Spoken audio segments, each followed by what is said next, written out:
चुनाव हो गया, आप विधायक बन गए, 3 सीटें थी, आप जीते। इसके बाद अब कयास लगाए जा रहे हैं। अब इस पे आते हैं, गठबंधन की बात तो बाद अभी इस फेज में आ जाएंगे तो कर लेंगे। वहीं रहेंगे या एनडीए में आ जाएंगे?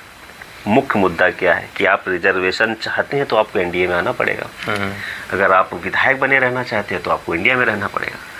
तो अब जो आप मुद्दा लेके चले थे रिजर्वेशन का, वो तो नीतीश कुमार दे सकते? नहीं, मेरा मानना है नीतीश कुमार भी नहीं दे सकते। हाँ। मेरा मानना है कि ये केंद्र का सब्जेक्ट है। ओके। और केंद्र में जिसकी सरकार है वही देता है।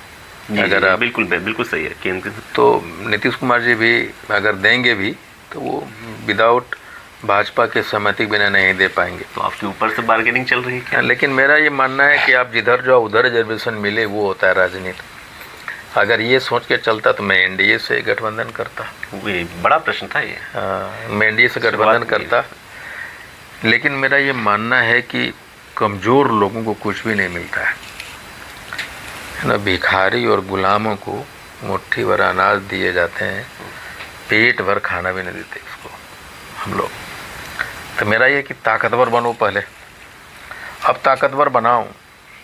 जब मैं चुनाव का फर्स्ट फेज हो रहा था तो एनडीए वाले को पता था कि मैं ताकतवर हो गया हूं, आंदोलन वाले के लोग मानने के लिए तैयार नहीं थे। और जब फर्स्ट फेज का चालू हुआ, चुनाव हो गया और हमने धारा के विपरीत हमारे लोग वोट देने लग गए, तो इन मिडिल में वो भाजपा वाले ने इश्तिहार निकाला कि तांती ततवा के लिए हम कमीशन बैठाएंगे रिटायर्ड जज का, हम उनको आरक्षण देंगे इलेक्शन। आपके समाज के लोग आ गए थे बोलने के लिए? नहीं, वही लोग बोल रहे थे, वहाँ के प्रदेश अध्यक्ष भाजपा के बोले। इसके बाद फिर तांती समाज के ही बहुत से लोग आए जो भाजपा के पिट्ठू मान सकते। उनके बोलने से कुछ होता नहीं है। बोले भाजपा, फिर जदयू के लोग भी बोले। कब बोले? जब आपने ताकतवर हो गए। ताकतवर का क्या मतलब है कि वोट के चोट को आप उनके विपरीत अब उनको मारने लगे, तब बोले। आज मैं एमएलए बन गया तो आज वो चर्चा हो रही है कि भाई उनको दिया जाए, पी गुप्ता जी को लाया जाए, आरक्षण दिया जाए।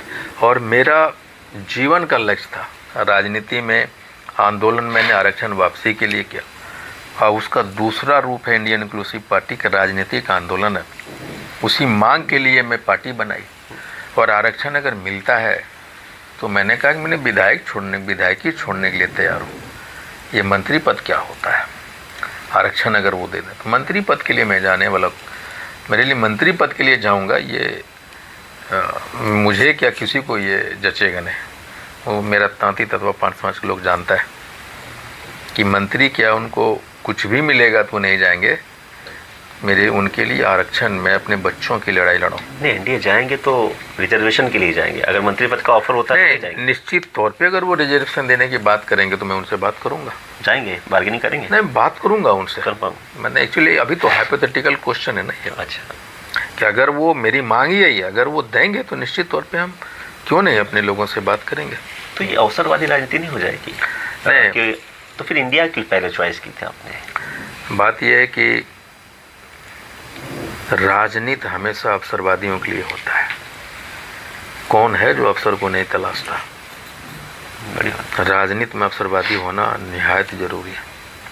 अवसरवादी अपने लिए नहीं, समाज के, अवसरवादी समाज के लिए, समाज के हित के लिए।